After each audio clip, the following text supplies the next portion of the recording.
So the lab exam. The lab exam is going to start from where the last one left off, namely the rods and cones. It's going to be a lot like the last lab exam in terms of just looking at what we did in the labs, kind of making sure you understand the objectives, the independent, dependent variables, what we found, kind of what the larger concepts that we looked at, what larger concepts were involved or demonstrated, as well as the practical stuff, the pictures of, there might be pictures of test tubes of Lugol's and Benedict's, and you got to know what that means. What does it mean if it's blue or if it's orange or if it's purple or if it's amber or if the cream is blue or pink or something? So you need to know the kind of practical parts of the labs as well as the theoretical stuff. So it'll be a mix of kind of informational as well as pictures that you have to interpret, for instance.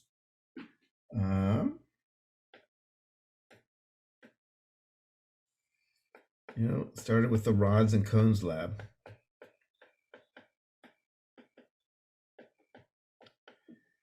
What was our objective? What was the independent and dependent variable for the rods and cones lab?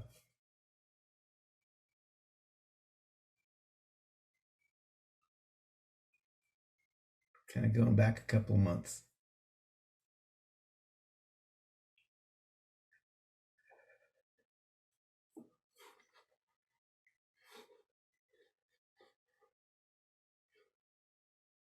Oh, the independent variable was the brightness of the light, and the dependent variable was the speed of the visual reflex.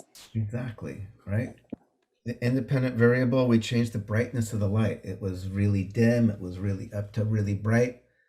And then we measured the speed of this visual reflex, how fast you could grab the stick. What did we find? What was the kind of take-home message from this one? Does anybody remember? Reflex speed was slower when there's less light or it's dimmer. Yeah, we found there was this kind of relationship where the brighter the light, the faster you could do the reflex. The dimmer the light, the slower was the visual reflex. And how did that make sense? Like how did we kind of explain that in terms of more theoretically why, just coming up with our hypotheses?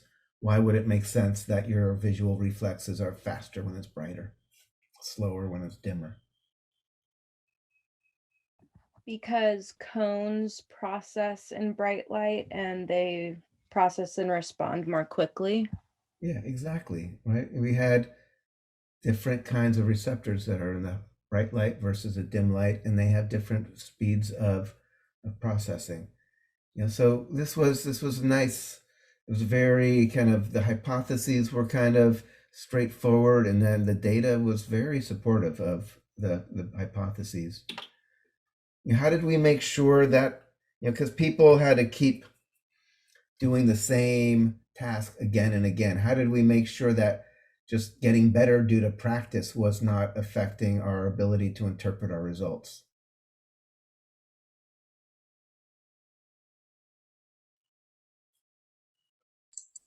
We randomized the orders of the trials. Yeah, exactly. Remember that? We had the brightness and the order of the trials were dissociated. They were randomized with respect to each other. So we could analyze the data either looking at brightness versus reaction time or trial number, how many times you've done it versus reaction time. And we could say which relationship seems to be the one that's important and which one does not seem to be that related. So I don't remember, and that's like a important concept to remember just in general when you're designing experiments. If there are variables that might both be affecting your dependent variable, you need to make sure you design your experiment so you can pull them apart. Right? It's like if I had some experiment where I want to see how well coffee helps me remember things, but the people who drink coffee always used wordless A, and the people who don't drink coffee always use wordless B for the words they need to remember. I wouldn't know. Let's say the coffee people did remember better, but maybe it's just wordless A was easier to remember. I can't, unless I make sure that I dissociate. I make sure that the coffee people, half of them are using wordless A, half are using wordless B. Then I can look. All right, let's analyze. Was it just wordless A regardless of coffee that was easier, or was actually the coffee versus no coffee the thing that made it easy, better, improved performance with the memory?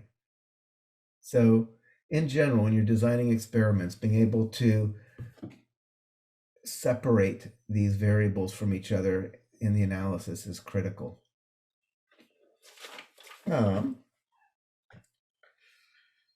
Then we did a whole bunch of stuff with the cardiovascular system. We did blood work. We did blood pressure. We did EKG. Right? And for each of these, you're going to have to, these are not so much about independent and dependent variables as much as just making sure you kind of understand how did we actually go about figuring out somebody's blood type.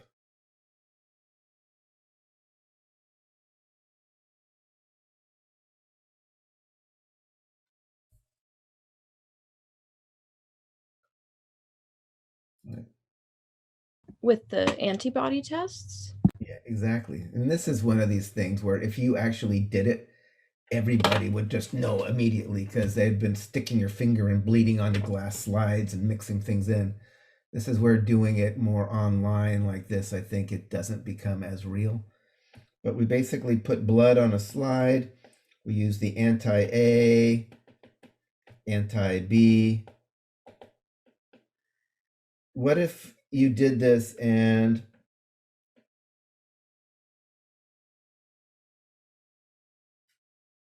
whoops, hold on. So what if you did this, you had your two circles here, and it looked like this. Thank you, silly goose.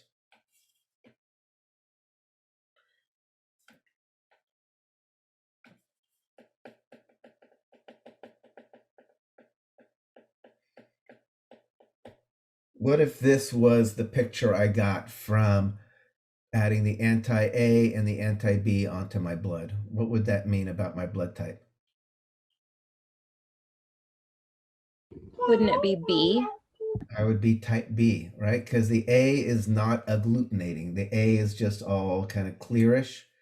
So that means there's no A antibodies on the blood, because if there were, they would be clumping up. But if I look at the B is all clumped up, which means that there is B markers on my blood. So this is, type B. Right? If it was the opposite, if the A side was clumping, then I'd be type A. What if both sides were clumping? And it would be AB? The AB. What if neither side was clumping? O? It'd be O. So let's say I was type B. Who can this person give blood to? B or AB? Exactly. B or AB, the universal recipient. Who can they get blood from? B. B And O.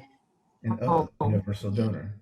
Right? So make sure that you understand how blood typing is done. Make sure you understand who can receive blood from who can give blood to who. I promise you that will be on the test. We also looked at hematocrit. We basically put blood into a little tube and spun it down. What kind of tubes did we use to make sure that the blood didn't coagulate when we did hematocrit?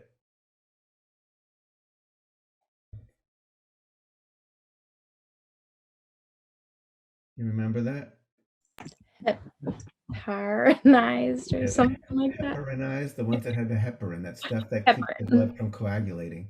Right, when we wanted to do coagulation time, then we actually made sure we did not use heparinized. We used the non-heparinized tubes because we wanted to watch the blood clot. But if we're going to do hematocrit, we don't want the blood to clot or else it's not going to spin down. So we had to make sure we used the tubes that had the heparins that aren't going to let the blood clot. What would be a typical hematocrit for like somebody in our class?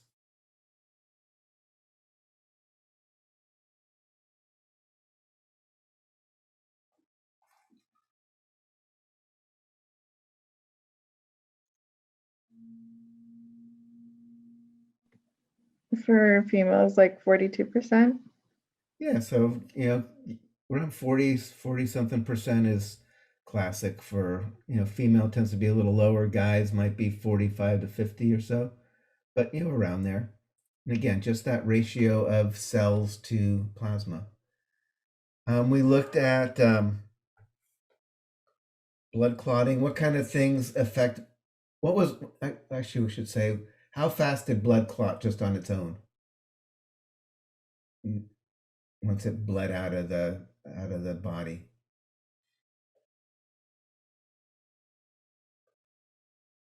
Remember we had the little tubes and you broke them and you could see like that fibrin forming there. Anybody remember how long it took the blood to? I think the average was like 6 minutes.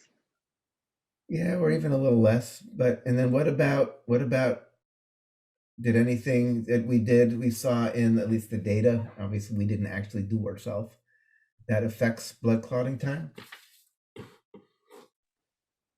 Or not Advil. What's Aspirin. Yeah. aspirin? Yeah. We used aspirin. Advil would do that as well, though. Advil is also an anticoagulant. Advil, I also talking about, going back to what Chris was saying, there's actually a lot of data that those NSAIDs actually can prevent or it can help can increase the chance of miscarriages because of its mode of action. So there's lots of things. If someone's pregnant, there's things that you just kind of take for granted can actually have effects, and you never know, and it's all probabilities. Lots of people drink coffee or drink alcohol and smoke or whatever, and the kids are fine, but then sometimes it's not. So it's you never, it's not like a absolute cause and effect, but things to kind of think about. We looked at blood pressure. For blood pressure, we looked at 3 different things. We looked at blood pressure versus exercise, versus pain, versus nicotine. What happens to your blood pressure if you're exercising, or even if you're recovering from exercising?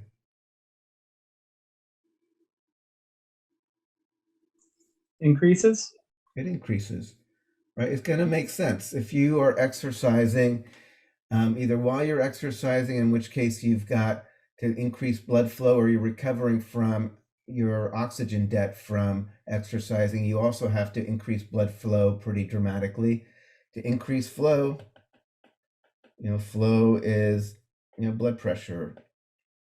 So increasing the blood pressure will increase the amount of blood flowing around to deliver oxygen, recover from things. So we saw that pretty dramatically. Did systolic and diastolic change, the same? Did both of them go up to increase the flow? More just systolic. Diastolic didn't. Yeah, so in fact, that was pretty dramatic. If you look at those graphs back from our lab. Diastolic pretty much was flat, right? And if diastolic was going up, that would actually mean your heart is squeezing harder with nothing coming out, because you're actually fighting diastolic just to achieve ventricular ejection.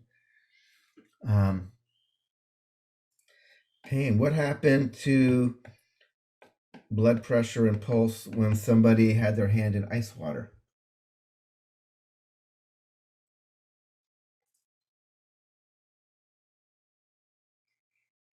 It was kind of different for everyone.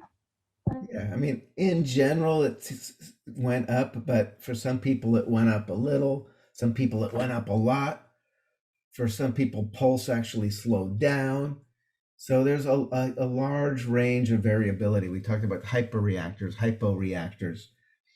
That was an important thing to remember for this, was that, what the response is more idiosyncratic, right? If you have somebody do some heavy exercise, stepping up and down for 5 minutes, pretty much everybody is going to have elevated blood pressure, particularly systolic, in response to that, unless there's something really weird about their system. But in terms of pain, you take, Joe whatever and Jane whatever and stick their hands in painful ice water, it's hard to know what you're going to find, right? Depends if they're hyporeactors or hyperreactors. So that was an important part there. How about nicotine? What does nicotine do to your blood pressure and heart rate?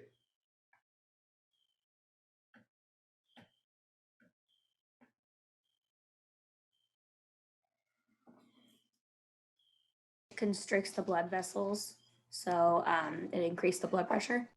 Right, so we have that vasoconstriction, which is going to increase blood pressure, which we've been talking about a bunch. And it's also a stimulant, which increases your heart rate, which is going to increase flow, right? So blood pressure was cardiac output times resistance. Increasing resistance by vasoconstriction, increasing cardiac output by increasing your heart rate is going to increase your blood pressure, at least acutely, in response to having the nicotine in your system. Again, we're not going into longer term things. Nicotine ultimately can cause cardiovascular disease through other mechanisms, inflammatory pathways and things like that. And what's in burning tobacco is much more than just nicotine. Just kind of what Chris was talking about, coffee. A lot of what coffee is caffeine, but a lot of it is way other stuff that's not caffeine. And burning, smoking burned plant matter is similar as well. Just like smoking pot is THC, but it's also lots of other terpenes and this and that. Most things are, there's kind of this one thing we kind of focus on, but a lot of times the other things are actually important as well. What else? We looked at the EKG. For the EKG, you should definitely know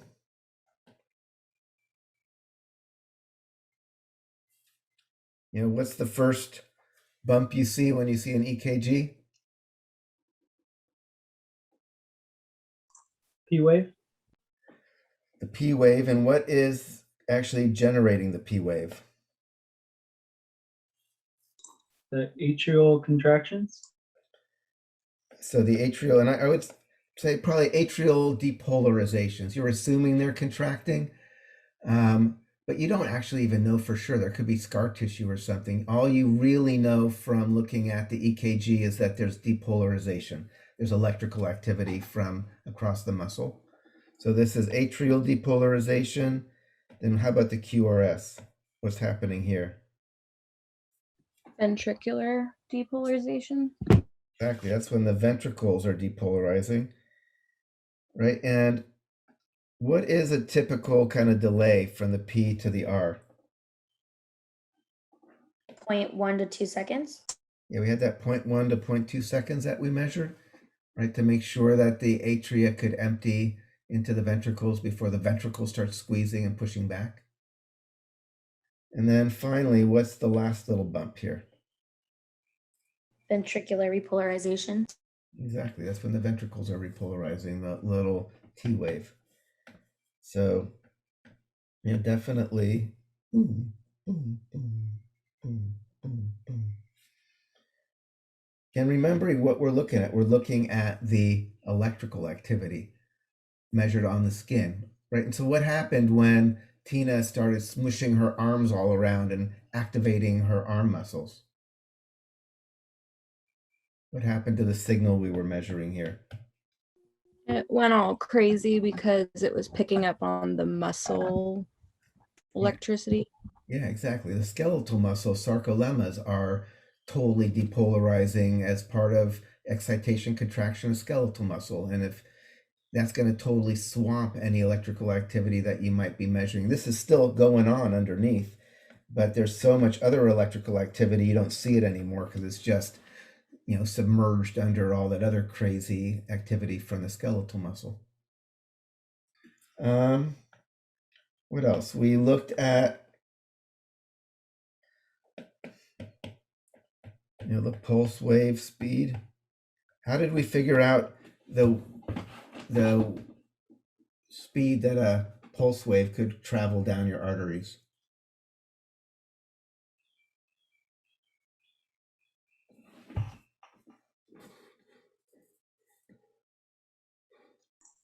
We took the EKG ventricular depolarization and then measured how long it took for it to get to the finger, and then we measured distance, so distance over time. Exactly. Right. So we had the EKG. So we know that this is where the ventricles are squeezing, the QRS. Then we could look at the pulse coming off of the finger. So we could see, oh, this is where the pulse actually arrived at the finger. So we could see the timing difference between the two. We could use a tape measure and actually measure the physical distance, and then rate is just distance over time. So we actually got a nice measure for, oh, that's how fast the pulse wave is traveling down the artery.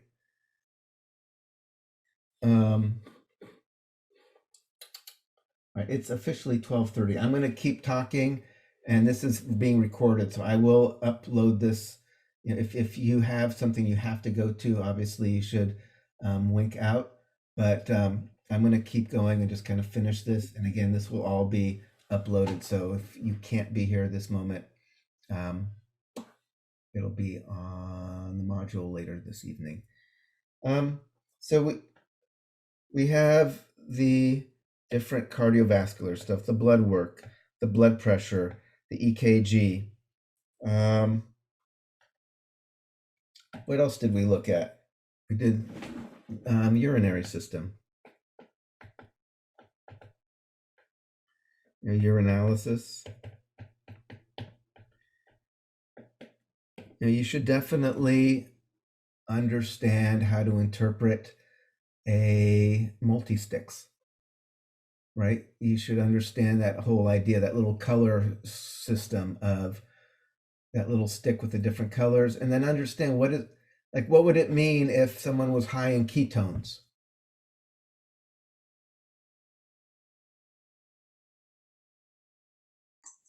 Might be diabetic. They might be diabetic. What else would you look for to see if they were diabetic? Glucose. Yeah, that you'd want to see elevated glucose as well. What if there was not glucose is normal, but they had ketones? What would that mean? It means they're burning fat as a fuel. Exactly. It just means they're burning fat as a fuel, right? So it could be they just have been fasting, or it could just mean that their diet has been mainly like fats and not much carbohydrate. So it just means that they are burning fats. We saw lots of things. You could look. What would it mean if you see blood in your urine? you shouldn't see hopefully any, but it could be injury to the urinary organs or a transfusion reaction. And it could also be indication of just the menstrual cycle. Right. So again, particularly like when people's write-ups, I wanted to make sure people added that in because it's when I look at, I've done this lab many years, and once I have seen someone had blood in their urine from more of a pathological thing, but it's not that uncommon to see blood show up, and it's almost always just contamination from menstrual blood. So if there's blood, you don't want to immediately think like, oh my God, this person is in trouble. You want to kind of be aware. Other kinds of blood cells that we can test for are leukocytes using this multi-stick. What would it mean if there are leukocytes present in your urine?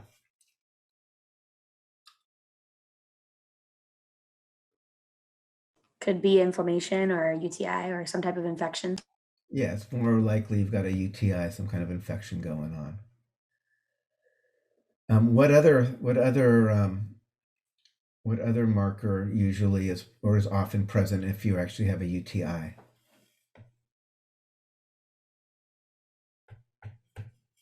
What people remember?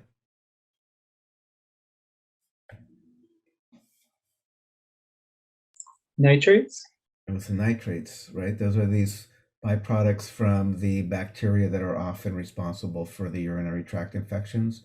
So, often UTIs, people will have both positive for the nitrates as well as leukocytes. Again, that is not uncommon.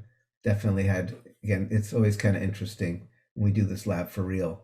People like, oh, I have been feeling kind of under the weather, and wow. And then there's like, we look and then they go to their doc and realize, oh, time to take antibiotics. So what else? We did the kidney lab. Right, that's the one we just did. For this one, and when you're thinking about it, you should definitely understand the way we measure things, right? In fact, volume we just measured in a graduated cylinder. For the sodium chloride, we use that little color thing with the little drops. How did we measure the specific gravity of the urine in this lab, in the kidney lab?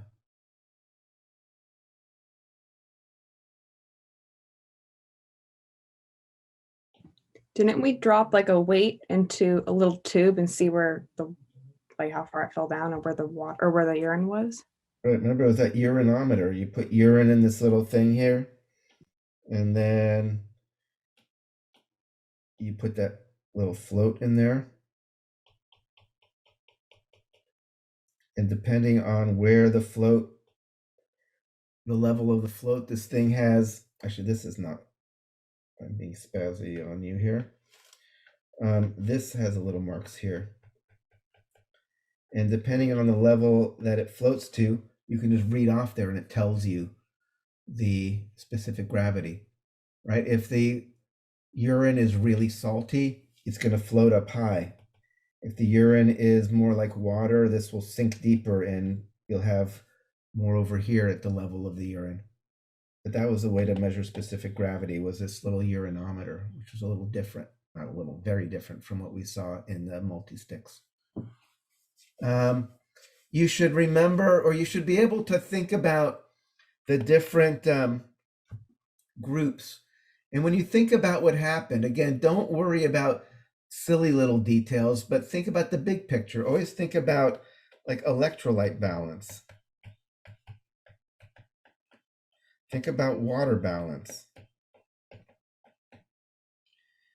Which groups had the largest urine output and why? The largest volumes?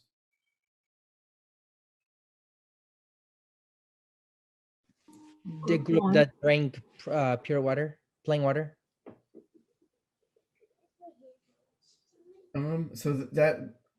Everybody drank some water. 4 with the caffeine. Right. Although groups. So I said like groups. Which groups in general? 800 Oh, milliliters. group 1. Oh, 1 and 4.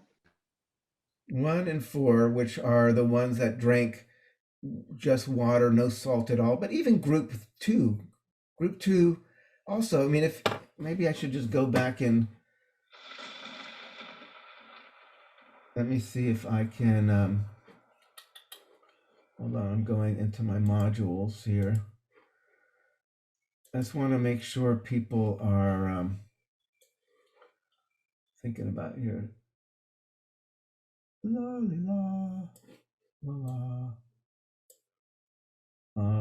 Here it is, doing the lab. Okay, I'm going to share this real quick.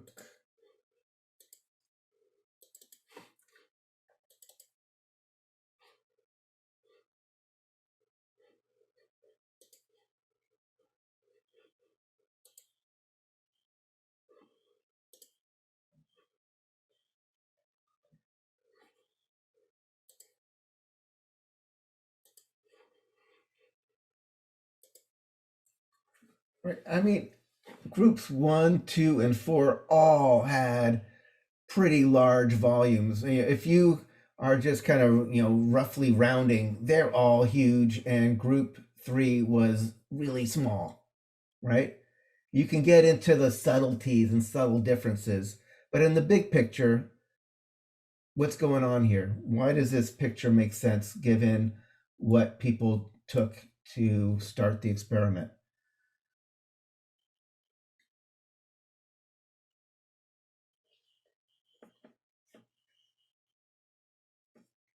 Just going back to the basics of balance and homeostasis. Well, groups 1, 2, and 4 all drank around 800 milliliters of water, whereas group 3 only drank 80, so 10 times less. So group 3 retained most of their water, whereas the other groups didn't need all that water to maintain their water balance. They let it go. Right. So I want to make sure you all like kind of the real take home messages of this lab. I don't want you to kind of get lost in the details. I want you to think about like water balance. If you take in a bunch of water to maintain your water balance, you got to let go of water, which is what we're seeing. Groups 1, 2, and 4 drank a huge cup of water, like almost a liter of water, which is diluting them. So they're going to have to pee out more water, release it in order to maintain their water balance. Group 3 that barely drank any water, they are going to be holding on to their water in order to maintain their water balance. And therefore, there's going to be very low volume of urine being produced. Right? So, like, I really do want you all to come out of this lab thinking about your urine reflects what does your kidney need to do to maintain this homeostatic balance. You're taking in a bunch of water, got to release a bunch of water. You're not taking in water and you're kind of more dehydrated, then you're going to hold on to the water in very low amounts of urine volume. Right? So really when you're thinking about what this all means, and then we can look, the caffeine group, yes, was a little more overall, not by much, but a little more for sure. And when we look at the amount of salt, the caffeine group also had a little more salt. In fact, I think that's, when I've read a little bit, that might be some of the mechanism of why there's a little more urine output, because it actually promotes more salt excretion, which means the water follows the salt, so a little more water follows out as well. But in general, caffeine is not radically changing much of anything. For this one, so if like there's like a question about like what was the like main purpose of the caffeine or something like that, if a question were to be like that on the exam, would it be more so in regards to the diuretic and the water volume as opposed to anything having to do with salt? Or is there something, because I kind of just like thought maybe it had an effect, but it didn't seem after all the class data that it had too huge of an effect on the salt, but I'm not really sure. Right, it doesn't have that much of an effect. Yeah, the caffeine, I would say, probably has a little more salt and water excretion than, group 1. So it's probably real, but it's not that dramatic. Okay, so the main thing would to focus on that would just be the fact that it's a diuretic. I mean, if it's a diuretic, it's a very mild, Okay, thank you. right? As opposed to like the diuretics you would take as a prescription, like Lasix, those loop diuretics, those are much more effective at making you pee a lot more than you would have otherwise. Whereas the caffeine seems like, oh yeah, they seem to pee a little more. But I would not use caffeine to control your high blood pressure. You know, and again, in terms of salt concentration, you can see the group that had very little urine, they had a high concentration just because there was very little volume to actually even dissolve the salt in. And the other ones are all pretty low, which also is reflected in the specific gravity. Specific gravity is all pretty low. Although we can see group 2 that had to get rid of more salt and probably held onto their water a little more is got a little higher specific gravity. So, group 2 is different from group 1 in that there is a little salt it's getting rid of. If we look at NaCl amount, group 2 is also getting rid of more salt than the group 1 that did not eat the salt tablet. Although here we saw group 3, which you might think is getting rid of a lot of salt. It had very high salt concentration, but since it didn't have as much volume of urine, it couldn't get as much stuff out of your body. So that was another, I think, a useful message in the lab, just in terms of general health, that you want to drink enough and stay hydrated enough that you have reasonable volumes of urine, because unless you do, then your body doesn't have the stuff to actually get rid of the stuff it's trying to get rid of. You need to have a reasonable volume of urine to actually dissolve stuff in order to get it out of your body. So, la la la la la. Stop there. What other ones? I'm trying to think what other labs we did. We did the digestion lab, which we just finished. Probably don't have to go over that much because we just talked about it a day ago. Spirometry. Did we talk about that? Respiratory system. Oh, yeah, no, you're right. Respiratory system.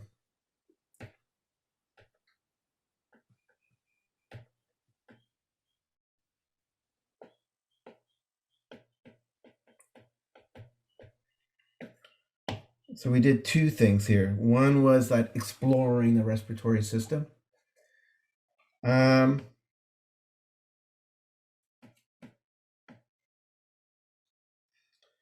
So how is the air you suck in different than the air that you end up breathing back out?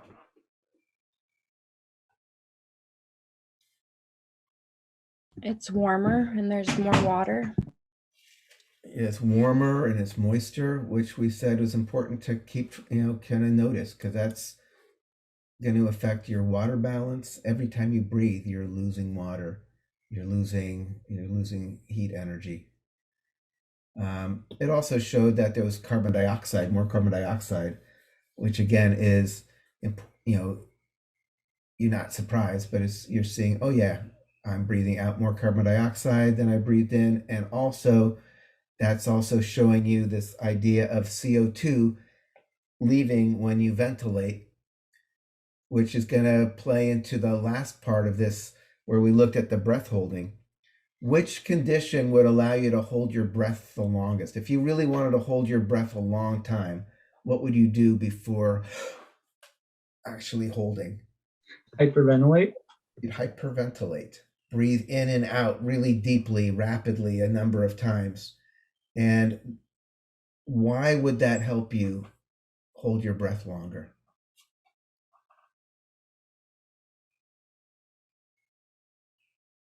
Reduces the amount of CO2 in your blood. Exactly. You're blowing off all the CO2. And that means that you're going to hold your breath, and it's going to take longer for the CO2 in your body to build up to that critical value where your body says, I need to breathe, right? Because it's the CO2 level that is causing the, or driving the need to breathe, not the oxygen. You can have not enough oxygen and pass out and you won't even know it until you're just unconscious, if long as there's not CO2 building up. So it's the CO2 that's driving the need to breathe. That kind of was the take-home message on part 2 of that, exploring the respiratory. In terms of the spirometry, we talked about if you're just breathing, quiet breathing in and out, what is the term for this volume of just quiet breathing, if this is like volume here? Tidal breathing. Yeah, that's the tidal volume, that's tidal breathing. If I take in a breath and then suck in as much as I can above that normal inhale, what do I call that?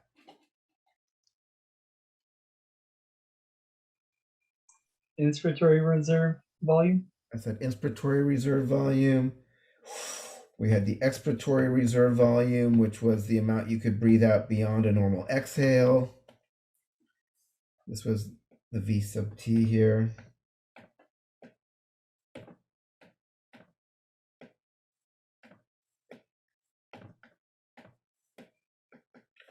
And then if you add all of these together, that was that vital capacity.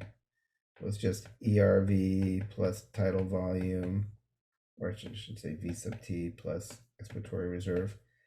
IRV. Remember that all of these numbers are always positive.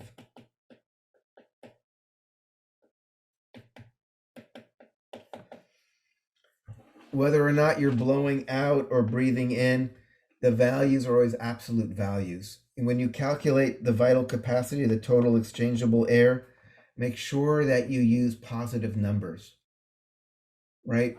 Some people got confused in their lab write-up. Like if this is normally around 0.5 liter, this is somewhere around 3 liter, this is around 1 liter. You add them all together, that's going to be like 4.5 liters. Some people were thinking, oh, this is expiratory reserve, so it should be a -1. And would write like, oh, this is 2.5. For the, the vital capacity, you have to take the absolute value. These spirometry volumes are always positive numbers. The place you get negative things is in the flow, right? If I am looking at, we looked at flow or volume. This is 0. This is breathing in. If it's negative, it's breathing out. Volume, if I'm breathing in, is going up. Volume, if I'm breathing out, is going down. We looked at coughs. How is a cough different from a normal exhale? The volume's the same, but the rate that it comes out is faster.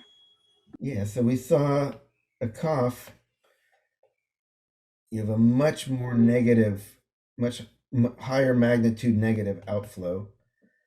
But the, so it's going to go down faster, but it's not going to go down more.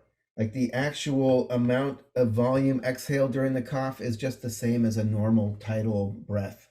It's just it comes out much faster and impulsively to try to knock loose whatever's stuck in your throat. Right? So that was an important thing we saw, that a cough is fast, but it's not a large volume. The thing that makes a cough special is the speed that it's coming out. And that again gives you leftover. So you cough, right? Each time you cough, it doesn't just blow out all your air. So you have air left over for the next cough to try to keep dislodging something if you need to. Oh, this looks like this squirrel is like getting me. He's at my neck. Let's see. Blah, blah, blah, blah, blah. What else did we do? Oh, we also looked at that. This is important. the clinical FEV1 over FVC. What is this? That was part of this lab.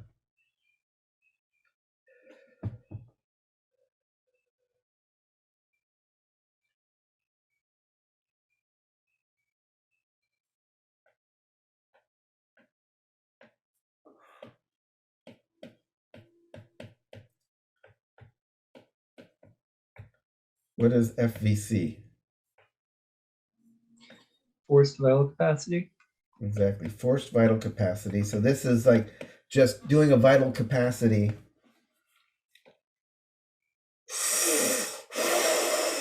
All kind of in one go, as hard as you can, as fast as you can. This volume here is my forced vital capacity. Forced because I'm blowing it out hard as fast as I can. You know, and that FEV1, the forced expiratory volume in 1 second, is you start a timer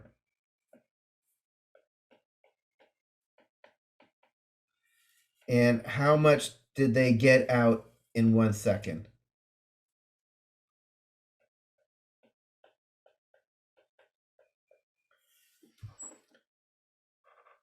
Right, and so this FEV1 over FVC in times 100 is just this percent of what percentage of your total vital capacity are you able to expel in 1 second? And why do we care? Why do we look at it? What does it mean? How do we interpret it?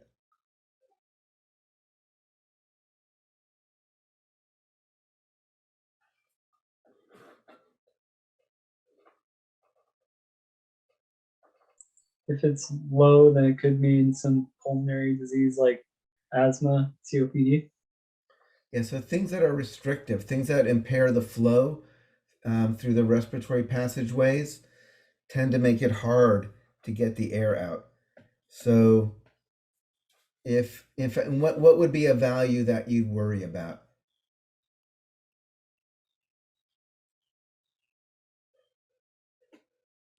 Isn't it below 70%? Yeah, basically, as long as it's 70% and above, you're okay. If it's below 70%, then you start worrying that there is some kind of restrictive kind of pulmonary problem. So there's no concern if it's over 80%? no. In fact, it's very typical, like 85 is really common.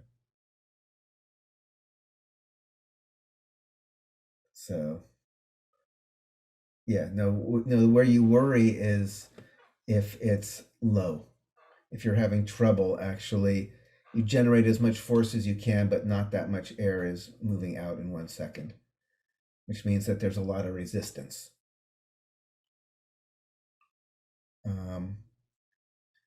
So that was an important part of that lab.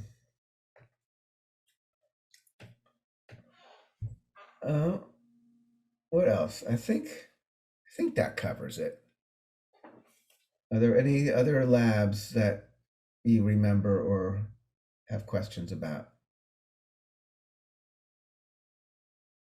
I just had a question about the so obviously some of our labs will be in one book and others are in our the second book that we had to get to finish the labs off. That's obviously okay. Absolutely. Yeah, volume 1 and volume 2. So you can have both of those. Okay, and then how long are we being given for the lab exam? An hour or? No, more than that. I forget what I put. I think I put it at 2 hours. Okay. Did you talk about the heart sounds and pulse lab? Oh no, so you should. Okay, I did not. I don't have to put a thing here. You should definitely know what the sounds are coming from. Like if you hear that lup lup lup lup lup lup lup lup, what is the first sound? What is the second sound? What is The the first sound is the closing of the AV valves. Yeah. And the second sound is the closing of the semilunar valves. Yeah, so as diastole begins and the semilunar valve slams shut. Yeah, so you got that. And then in terms of the pulses, in your lab notebook, you should have a record of which ones you could feel better or which ones you had a harder time finding or couldn't find. What influenced whether or not a pulse was easy to feel or not? How Like this- superficial the artery was. Partly with how superficial, if it's close to the surface, right? You can have the aorta, which is a huge pipe, but it's deep in your chest. You can't really feel it because it's way down below underneath the sternum. What other things affected the ability to feel a pulse well? The pressure that you put on it to feel it. Yeah, I don't know. I mean, that I'm not sure. I mean, I guess if you put too much pressure, you're gonna like block it so nothing's flowing.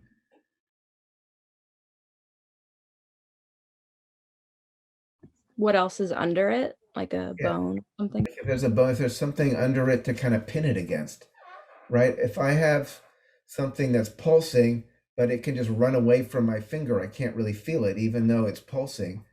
But if it's sitting on top of something and now it's pulsing and it can't get away from me, then I'll feel my finger like throbbing under there, moving with it. So if there's like a bone or structures that you can pin it against, so then you can feel it throbbing in there. That's another thing that's going to help with feeling something or not. What else makes it easier or harder to feel something?